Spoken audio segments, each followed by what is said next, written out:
I just want to thank you for joining me today, Fraser. And how's your day going? Oh, pretty good. I've been up quite a while, since like 5 a.m. Oh, is it 5 a.m. over there? No, it's like 6 p.m. now. Oh, 6 but, p.m. Okay. Yeah. We've got my girlfriend's on like the early shift, so I'm getting up at that time too. Nice. Okay, so let me just ask, if someone knew nothing about your music and you had to describe it to them in an elevator pitch, how would you describe your music? God, well, obviously I've had to do this a lot of times. I usually, if you're a general person, not like a metal fan, I'll just say we're like a faster modern Iron Maiden or something like that. Okay. I mean, it's not completely accurate, but I think for the general person, I wouldn't want to bombard them with, "Have you heard of DragonForce?" and like, "What about Gamma Ray?" or Right. But yeah, no, there's probably better ways to do it than that. Like, you know, I'm a big fan of just lots of catchy music, no matter what genre it is. It just so happens I'm a guitarist, so I do heavy guitar stuff, and then it's just all turned out sort of as it is. Excellent. Well, let me ask you, was there a moment in your youth growing up that you could define when you knew that you had to play music and that was something that you were going to do? Yeah, so it's kind of several things that happened like that. The first one, I guess, well, I remember there was a big hype around music, people saying like, "What's your favorite band?" Like they'll say, "What's your favorite football team?" or "What music do you like?" And I remember at a certain age, I just wasn't interested. It was just, I don't know, not interested in that. But then the first thing was when Princess Diana died. You probably didn't think I was about to say that, but No. she had her funeral on TV, and Elton John was playing piano, and apparently I was quite inspired by that, and I got piano lessons after that, and you know, I'm still a big Elton John fan. I think around that sort of time I started playing guitar as well. But my brother it was acoustic guitar. My brother was like a child, and he like threw it down the stairs and broke it. So then I didn't play guitar anymore until until I was like 13 or something. And I saw we had the Sky TV in the UK with like the music video channels like Kerrang and Scuzz and things like that. And it was bands like Blink-182 and Sum 41 that initially. I was like, wow, I have to get a guitar and do this, and I did, and that was a big thing. But when I decided that I wanted to do it, and that I sort of like wanted to do it like more seriously, I think maybe around the time I went with Ascension, my power metal band, we recorded an album with Andy LaRocque. I was about 20. Well, I had my 21st birthday when I was there. Wow. I was recording guitars with Andy that day. That was pretty cool. Yeah. But around that sort of time, I was like, I mean, I was already studying music at university, so you could argue I'd already sort of made that decision. But that's when I really was like, you know, like I could probably do this. You know, like you meet someone who's had some success like Andy, and like you kind of think, well, that bloke did it, so how hard can it be? Whatever, you know. Right. Pretty hard, it turns out, but Exactly. Yeah, Andy's fantastic. I can imagine that would be really inspiring. yeah. I was going to say the last few years have been pretty tough on musicians all around the world due to the pandemic. How has it affected you, and how did you use your downtime? It didn't affect me at all, really, because Okay. I hardly ever play live anyway, and I sort of I released that song, "Stop Saying We Sound Like DragonForce." That kind of went viral at the start of 2020. So that was kind of the start of the lockdown for me. Some sort of like newfound mild internet fame, which was kind of cool actually. So I know it's bad, like lots of people died and stuff, but On a personal level, also, I pretty much just stay inside and make music all day anyway. So my day to day never really changed. And to be honest, I'm more focused on the creative aspects of music. So I like to be writing songs. I like to be in the studio. I think I'm not completely sure what the future will hold, opportunities and things, but I think, like for example, I know some musicians who play in big bands, and they make a lot of their money from Spotify. Like that's a huge income stream these days, streaming. And I think like even some of the bigger bands, maybe they're just sort of like maybe just breaking even touring. I don't know. I'm not completely knowledgeable about the ins and outs, but I've seen sort of my financial situation from when I had that song, and I wonder if I can in the future perhaps just sort of be a studio, just get to write songs all day every day, and not have to just to really hone in on the creative stuff that I actually enjoy. Not that playing live isn't fun, but it's not really creative in the same way that writing songs is. Right, totally different energy. So, your new album is almost all instrumental. And what was your inspiration? Sorry, to create another guitar album. And how would you say it's different from, the many guitar instrumental albums that have come before? Well, it's different. Yeah, it is quite different, but I think it is. I almost think instrumental guitar music is like almost like a genre in and of itself. I would agree. In that, yeah, like there's a spirit to it where you can use humor, and I've noticed this across like John Petrucci is maybe not someone you'd call like a funny guy by his reputation or whatever. He's like a serious, but on his like latest solo album, like there's little humorous bits, and Paul Gilbert's done similar. Bumblefoot, loads of funny, kind of cheeky stuff in that. I think my stuff has kind of got a lot of that in it. I always, I guess, being a fast shredder instrumental guitarist, I always assumed I'd probably do an instrumental album one day. But I mean, ideally I wouldn't have done it like this, because I had the big success with that "Stop Saying We Sound Like DragonForce" song. So I mean, the most obvious thing would just be like, well, that like got really successful, so just do 10 more songs like that, and then you'll be laughing. But unfortunately, Ricky, the singer, wasn't like available, kind of due to the pandemic and some other stuff. We were also very busy with our other band, Ascension, so we finished a new album for Ascension too. Oh, great! So yeah, I couldn't really overwork him, and I didn't want to get another singer. But also, me and Ricky were talking about perhaps forming a new band. Where we would do that sort of "Stop Saying We Sound Like DragonForce," funnier but still good kind of power metal, I guess you'd call it. So then I was like, well, if I do that, then what's my solo album going to be? So I was just like, I don't know. And in amongst all this, I'm just writing songs every day because that's what I like to do. So I don't. A lot of my albums kind of sound different from each other, kind of. Right. I'm always evolving as a musician, and I'm often involved in like projects like Ascension, Sharky, other bands, and sometimes a song won't fit on one of those projects, so I'll be like, well, I'll use it for this, because you got a little collection of different songs that kind of pop up and get sorted into different things. So sometimes it can be a bit disjointy, but I think this album, more than any others I've done, has a cohesiveness to it, kind of.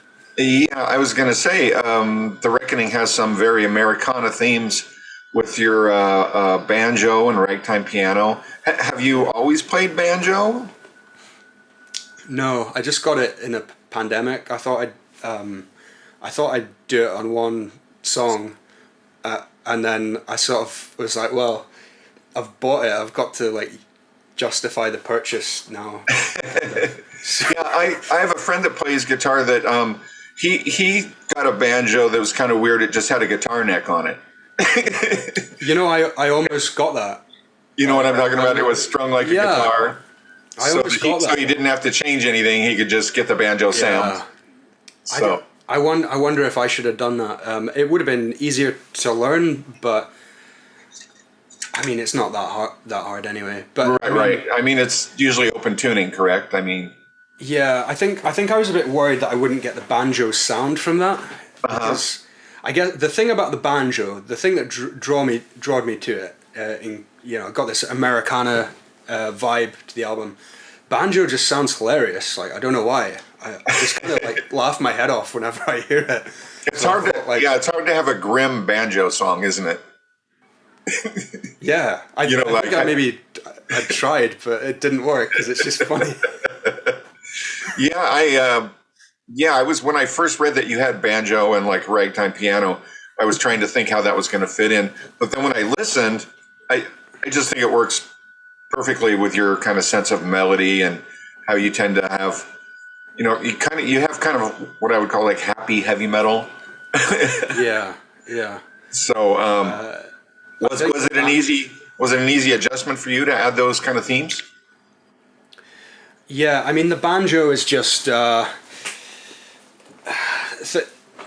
like thinking of things of them before. Like, the banjo is basically just fulfilling a space in the composition where it's implying the chords through arpeggios and things in the same in a frequency range that isn't going to interfere with low down guitar riffs or the main melodies. And sometimes it does interweave with it, and that's a thing in composition I take very seriously. Like, I'm looking at the music notation staves. I'm like there's thousands of notes, but I'm making sure none of them are like a semitone off from like the banjo. Right. Well, I get really anxious about stuff like that.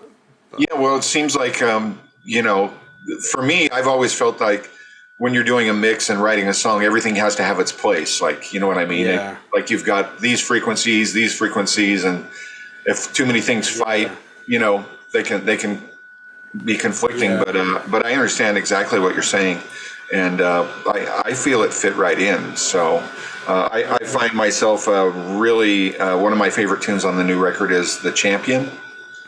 Oh yeah. Yeah. So just me too. Really fun. I was also going to say you have drummer Andrew Scott back on the record, and phenomenal drummer. What do you have to say about Andrew and what he brings to the table for you? Oh my God, he's amazing. But well, there's that, right? Yeah, what can I say? I mean, look, he's the greatest. He's probably one of the best musicians I've ever played with. He's up there with anyone, really.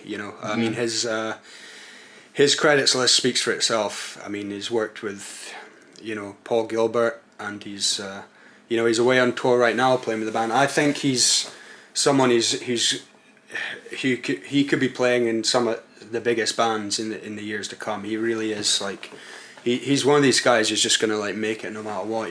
So I'm just like honored that he's on my album, kind of. But yeah,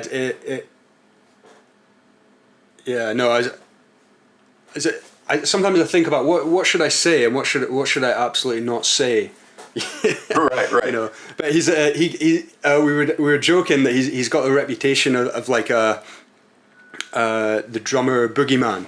Like, if your band's drummer is taking a bit too long to record his parts or whatever, like, you can always threaten them with the drummer boogeyman Andrew Scott. Like, he'll come and he'll do it in like he'll do it in a day. We're not getting this. Maybe we should call Andrew. It's like, yeah, I gotcha. So, like I've already kind of said, I love your ability to put happiness into the power metal genre pretty seamlessly. Can you talk about some of your personal influences? I know you've mentioned Elton John, and I loved your cover of Your Song on your last record. Thanks. Really beautiful cover of that. But you know, what drives you? What are some of the things that drive you to write, and how do you come up with some of your song titles? Well, if that's not too much to ask. Yeah, no, I don't. I mean, my note choice and things. I guess it's kind of looking at it scientifically. I can only imagine it comes from the things I listen to, and I might mess around during improvisation, and I go, oh, I quite like the sound of that. Like I don't know why. Maybe it's some sort of familiarity. It reminds me of something I heard years ago. Mm-hmm. But it's just, I guess, the music I like, and there's a lot of music out there that doesn't really do anything for me. I gravitate. If I find a song I really like twice a year, 2 times a year, I'm happy. That's about normal. Wow. Like things I really like. I wish I could be one of these like hardcore music fans who likes everything, but I don't like everything. I mean, there's a lot of stuff, but I am surprised a lot. I mean, I do a lot of album reviews, so I have a lot of stuff coming. I've got 3 or 4 albums coming across my desk every week, so I'm often surprised by things I would have never even found. You know what I mean? But it's different. I mean, you're producing music, you do engineering, you do all this stuff. So you're focused on creating more than on listening. So would you say that's a fair assessment? Yeah, I definitely write more music or work with more music than I listen to, which is maybe weird, or maybe that's just how it is. No, it's great. I mean, you're a musician and a studio engineer and a producer, correct? Yeah. So how do you feel about the freedom that gives you in creating an album? Because, in the old days, to do an album was a whole different process, whereas now, I mean, a lot of people like yourself can just do the whole thing and have full control over it from start to finish. So, in other words, how do you feel about that kind of freedom, and what do you have to say? I mean, it's brilliant that I can. If I want to, because I also do a lot of the work on the music videos that I do, or control the work mostly. So it's like one day if I'm inspired, I could go record a song, mix and master it, film a video. I don't know if I could do all that in a day, but the fact that I mean, I've kind of had to learn that from just. I don't have the money to like hire, top producers and video guys, so I've just had to learn to do it myself. And like nowadays, it is possible to get a good result. So I'm definitely lucky to live in this age. Like I don't know if I could have lived in the days when I'd have to like cut bits of tape and stick them together and things like that. I might just not be a studio engineer back in those days, because I just don't think I'd have the patience for that. But nowadays, it's great. I can kind of, there's nothing stopping me, Right. So I can just go out and do it, and no excuses. I can't make any excuses really. Right, because it's going to come out how you want, because you're doing the whole thing. Yeah. Well, I do wonder or dream if like I kind of do everything myself, and that's the best way to do it. It's because I don't have any costs then, really. I have some, but if you think about like who the most like profitable musicians, business models in the world, say Metallica or something, it wouldn't make sense for them to be doing all that. Right. Like that would take up all their time, and it would be more cost effective for them to hire other people. So I'd love it if I could get to the level where I could just write a song and record it and then hand it off to someone else to mix and someone else to do the video, and then I could just really write more songs. But that's a dream. Maybe one day I'll get to that level. Yeah, like the newest Halloween that came out just last year. they went back to one of the studios they'd recorded in the 80s, and they did everything on tape, you know. Oh, yeah, yeah. And kind of did everything just the old way. They brought in even a drum set from their original drummer who had passed away, but they found one of his kits, and you know what I mean? Just did everything analog the old way.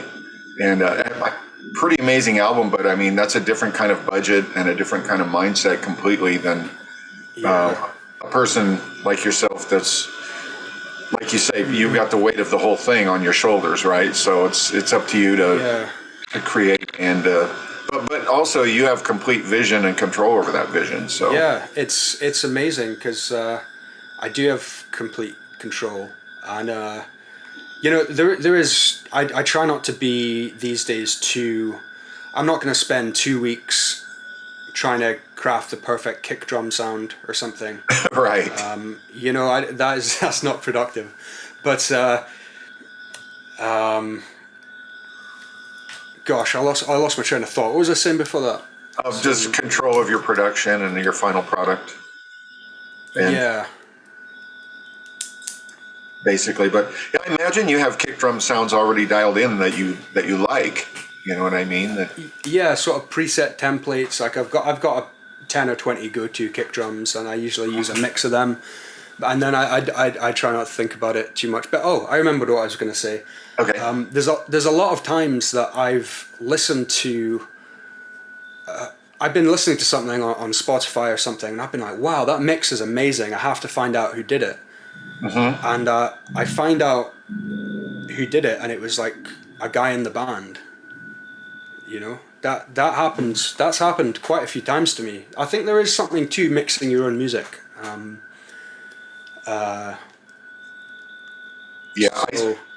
see it. I see it a lot more, especially these days. In fact, a lot of bands, especially that are still fighting to hit that big release or big moment. A lot of the albums are several guys in their home studios put together the parts, and then whatever one of the members does most of the finish work, and sometimes they'll go into a studio just to capture the drums, and then everything else they do at home, because they want a big room, for that part of it. So big time, yeah. I think drums is the only thing. I've tried to do programmed drums before, and I've not really. I tried to do it on this album actually. I couldn't get it to work. So you call up the boogeyman, Andrew Scott. Exactly. When you've got a guy like Andrew, then it's kind of like, why spend all your time? Because he can just rip that stuff out, right? Yeah, but I like for the future. There's a song in the album called "The Adventure," which is more of a sort of EDM track. I was trying something new. I thought like, what if it was like Avicii, but guitar was the main instrument instead of a synth or whatever. But yeah, that's all like programmed drum samples and stuff, and I was happy with how that turned out. But so I think maybe in the future, if I can do things like that, then I really wouldn't have to rely on anyone else or wait for people. I like the idea of getting songs out immediately, like really quickly. I hate having to wait a year or 2 years. There's a song I wrote on the new Ascension album that I wrote 10 years ago that'll probably be out in a few months. That's crazy. I'd love it if I could get 20 songs out a year. Yeah, that's awesome. Because I can easily write that many. I just can't record them and do all the other stuff in time. Yeah, the full production. So if I can save time by doing a more like programmed drums EDM type thing, that would, because I think you release it, you see what people think, and that helps you get better. Then you can do a better job next time. You get feedback. The more things you release, the more feedback you get, the better you get, in my opinion, from what I can tell. So, and I just want to release more because it makes me happy, and I want to be more happy. So. Well, it makes me happy when you release more, so and a lot of people. Cheers. So keep it going. I was going to say, I heard you got to do a little collaborating with Herman Li on Twitch. Oh yeah, that was crazy. Yeah, what can you tell us about that? Yeah, I remember. I woke up. I got like a million missed calls from Ricky, the singer. He's like, "Oh, here, like, like Sam messaged me, like Sam Topman, like, oh, he's wanting to do this thing on Twitch, and then I was like, oh, that's awesome, man, like, yeah, good for you. And then like he calls him on the phone or something, he's like, oh, and they want you to do a guitar solo and to mix it as well. I was like,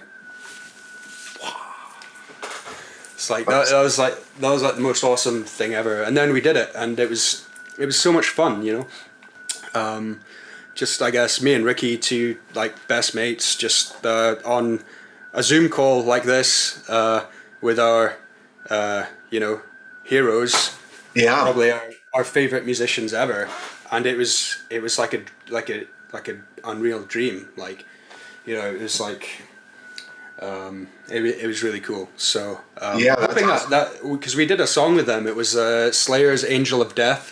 Sam reworked into a power metal style, so it's going to be getting released soon. I think we did. Me and Ricky filmed our bits for like a music video. So last I heard, Herman still needs to record his solo. So I'm hoping he finishes that soon, so it can come out. Cause can't wait to hear that. Yeah. I just saw DragonForce here a couple months ago over in Portland, Oregon, here on the coast. But they were phenomenal, you know. Next level. Yeah, I love those guys.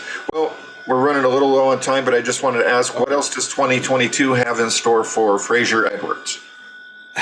So I'll get this album out. I know in October I'm touring Germany and Netherlands with Ascension. Oh, awesome. And we have to somehow release the Ascension album between now and then. Right. So I was actually, what I was doing earlier today was I was editing a music video for one of our new songs. So hopefully getting all that together. I've got a few new Fraser Edwards songs to release actually, that are kind of finished, but they didn't fit on this album. They're in like a different style actually. It's almost like just like a commercial pop style. So I think some of my hardcore fans will hate that, so that'll be fun. I don't know. I think you have a cool way of mixing in different styles and melodies into a power metal theme. So I think everybody would be pretty excited to hear it. Last question. I think you already covered the touring thing. Just basically, was there anything else that you wanted to talk about that we didn't get to? Anything big coming up besides you've got the Ascension album coming out? Yeah, the Ascension album. So I don't know enough details about the release for that. All I know is that actually I'm not completely sure when the Ascension stuff is coming out. It should be very soon, but I have a new music video and single coming out August the 5th. It's for a song on the album called The Ghost. Oh, okay. Off of this new album, Reckoning, correct? Yeah, and then the album will be released August the 12th, and then the week after that I'll be releasing a music video for The Champion, another song on the album. So excellent. And I'll have some other videos, you know, about the album, like some behind the scenes videos and stuff. I'm posting behind the scenes stuff all the time on my Patreon, if anyone is interested in more behind the scenes stuff. But yeah, just follow me on social media if you want, or don't, whatever. Okay, well, I really wanted to thank you again for taking some time to talk with me, Fraser. And I love the new album, and just everybody needs to check it out. Fraser Edwards, The Reckoning, definite must-own album. And just again, thanks for being a guest today. No, well, thank you for showing an interest, Bryce. It means a lot. So thank you.